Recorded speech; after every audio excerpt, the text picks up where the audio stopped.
سبحان اللہ۔ حضرت یوسف علیہ الصلوۃ والسلام پر جب الزام لگایا گیا حضرت زلیخا کے تعلق سے، تو پالنے میں جو بچہ تھا اس وقت میں اللہ نے اس بچے سے حضرت یوسف کی پاک دامنی کی گواہی دلوائی۔ سبحان اللہ۔ خود نہیں گواہی دی، حضرت یوسف علیہ السلام کی گواہی بھی اللہ نے نہیں دی، حضرت عیسیٰ علیہ السلام کی ماں حضرت مریم سلام اللہ علیہا کی گواہی بھی اللہ نے نہیں دی۔ لیکن جب بات حضرت اما عائشہ صدیقہ رضی اللہ تعالیٰ عنہا کی جب آتی ہے اور لوگ جب الزام لگاتے ہیں، تو پھر عرش کا رحمان پاک دامنی کی آیت سورہ نور کے اندر نازل فرماتا ہے سبحان اللہ، کہ یہ جو لوگ کہہ رہے ہیں یہ جھوٹے ہیں، یہ جو لوگ کہہ رہے ہیں یہ جھوٹے ہیں، یہ جماعت جھوٹی ہے جو الزام لگانے والے ہیں۔ تو آپ دیکھیں کہ حضرت اما عائشہ صدیقہ رضی اللہ تعالیٰ عنہ کی پاک دامنی کے لیے اللہ رب العزت نے جو ہے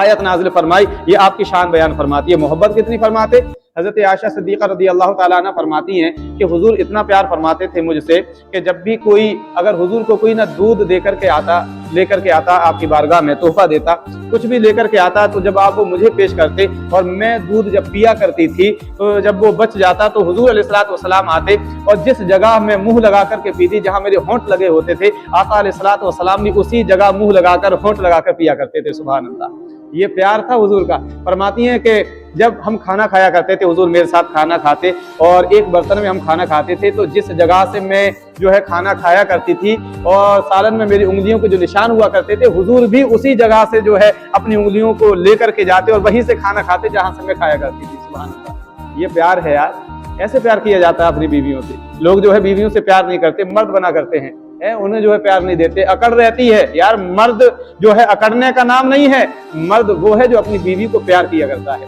مرد وہ ہے جو ان کے سامنے جھکا کرتا ہے، جن سے پیار ہوتا ہے نا ان کے سامنے جو ہے اکڑ نہیں دکھائی جاتی، ان کے سامنے جھکا جاتا ہے۔ جن سے پیار کرتے ہیں ان کے لیے سب کچھ قربان کر دیتے ہیں، ہاں یہاں تک کہ اپنی انا بھی قربان کر دیتے ہیں۔ حضرت اما عائشہ صدیقہ رضی اللہ تعالیٰ عنہ کہتے ہیں کہ حضور علیہ الصلوۃ والسلام ہمارے ساتھ دوڑ لگایا کرتے تھے۔ تو کہتی ہیں کہ ایک مرتبہ کا واقعہ ہے کہ دوڑ لگا رہے تھے آقا علیہ الصلوۃ والسلام اور میں، فرماتی ہیں کہ میں آگے نکل گئی دوڑتے دوڑتے ایک دن، پھر ایک مرتبہ پھر ہم دوڑ لگا رہے تھے، ایک مرتبہ حضور آگے نکل گئے، تو حضور مسکرائے اور کہا عائشہ یہ اس دن کا بدلہ ہے جب آپ آگے نکل گئی تھی، آج میں آگے نکل گیا سبحان اللہ۔ یہ پیار ہے یار، یہ دیکھو اس طرح سے محبت نبھائی جاتی ہے نا، اس طرح سے پیار کیا جاتا ہے۔ اور فضیلت اللہ اکبر، جو شان حضرت عائشہ کو اللہ رب العزت نے عطا فرمائی، ایسی شان کچھ مخصوص شان ایسی ہیں جو کسی بھی امہات المؤمنین میں سے کسی کو بھی فضیلت یہ حاصل نہیں ہوئی۔ ان میں سے ایک جو بڑی فضیلت ہے وہ یہ ہے کہ جب حضور علیہ الصلوۃ والسلام حضرت عائشہ رضی اللہ تعالیٰ عنہا کے بستر پر جب ہوا کرتے تھے تب قرآن کی وحی نازل ہوا کرتی تھی